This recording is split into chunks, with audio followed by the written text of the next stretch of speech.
प्रिय साथियों और वरिष्ठ नागरिकों, सभी को मेरा सादर प्रणाम। मैं सुधांशु गौतम रोहिणी दिल्ली का निवासी हूँ। कभी मैं भी इसी भीड़ में खड़ा होके मार्गदर्शन लेता था, लेकिन उस जगह से इस जगह तक पहुँचने में जो सहयोग मुझे मिला, जो मार्गदर्शन मुझे मिला, वो सबसे पहले केडी सर का मुझे मिला।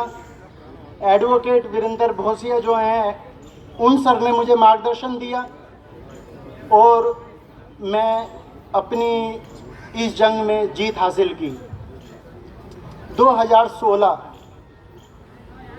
में मेरी मैरिज हुई थी, 25 नवंबर 2016 में, और शादी के तुरंत बाद से ही कुछ प्रॉब्लम स्टार्ट होने लगी।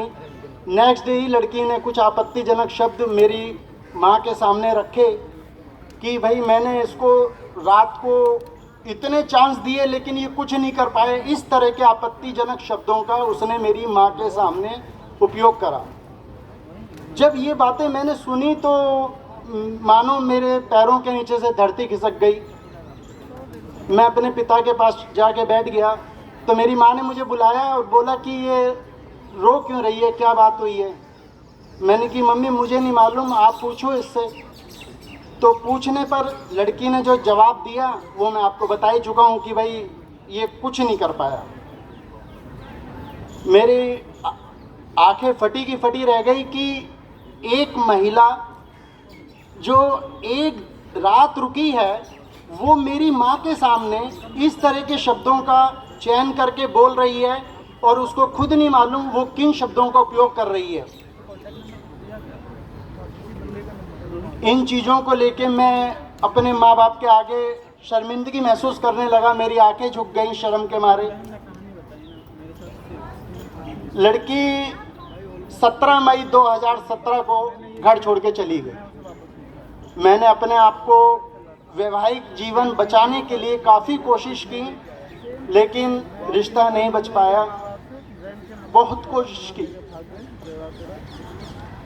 17 मई 2017 को जब उनके लड़की गई थी, उससे पहले मेरा एक किडनी ऑपरेशन हुआ था। मेरे किडनी स्टोन है और उसका सेकंड विजिट होना था। लड़की को पता था कि मेरा सेकंड ऑपरेशन होना है, उसके बावजूद वो अपने घर चली गई।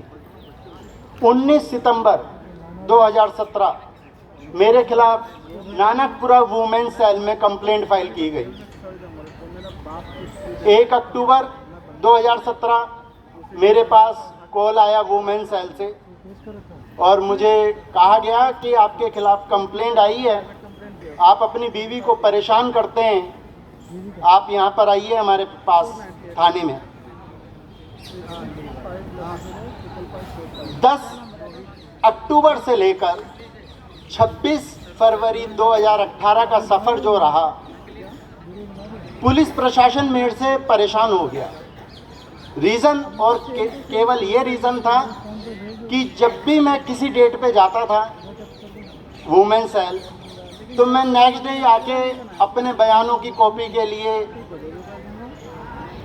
RTI लगा देता था। राइट टू इन्फॉर्मेशन एक्ट का मैंने इस्तेमाल करा और पुलिस प्रशासन ने 26 फरवरी 2017 को 18 को मेरी FIR काट दी। FIR काटने के बाद का जो सिलसिला चला वो इतना कष्टदायक था मेरे लिए, क्योंकि मैंने अभी तक ऐसा जीवन जिया नहीं था। मैं तो केवल फिल्मों में देखता था जो आज मेरे साथ हो रहा था, गुजर रहा था। जिन परिस्थितियों से मैं गुजर रहा था, विपरीत परिस्थितियों में सर ने मेरा सहायता करी, केडी सर ने मेरी सहायता करी, एडवोकेट वीरेंद्र भाई साहब ने मेरी सहायता करी, मुझे मार्गदर्शन दिया। और लड़की का 1 करोड़ की डिमांड थी कि मुझे 1 करोड़ रुपया चाहिए तो मैं अपना केस विड्रॉल कर लूँगी, अदरवाइज मैं नहीं करूँगी।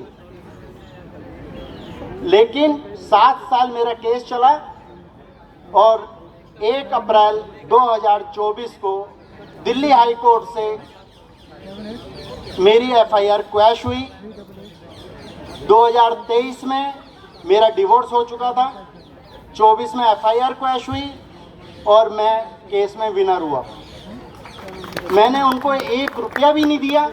उन्होंने बहुत सारे पैसों की डिमांड रखी, हमें ये चाहिए, हमें वो चाहिए। यहाँ तक कि मैं जिस किराए के मकान में रहता था, उनके ब्रदर गली के 4-5 लड़कों को लेकर मुझे मारने की नीयत से उस स्थान पर भी आए थे, जिसके खिलाफ मैंने पुलिस में कंप्लेंट की और अपहरण की धारा में केस रजिस्टर्ड करने के लिए कमिश्नर ऑफ पुलिस ITO से डायरेक्शन दी गई DCP ऑफिस,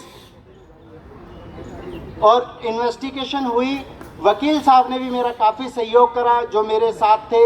मैं कोर्ट में खुद भी बोलता था, अपनी बात जज के सामने रखता था।